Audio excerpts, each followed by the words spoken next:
श्रीपरमात्मने नमः।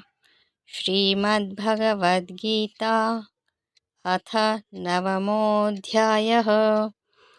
श्रीभगवानुवाच इदं तु ते गुह्यतमं प्रवक्ष्याम्यनसूयवे ज्ञानं विज्ञानसहितं यज्ञात्वा मोक्ष्यसे शुभात्।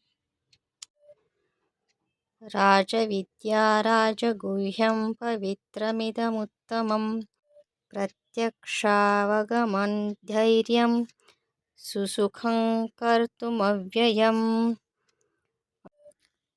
अश्रद्धधानाः पुरुषा धर्मस्यास्य परन्तप अप्राप्य मां निवर्तन्ते मृत्युसंसारवर्त्मानि। मया तदमिदं सर्वं जगदव्यक्तमूर्तिना मत्स्थानि सर्वभूतानि न चाहं तेष्वस्थितः।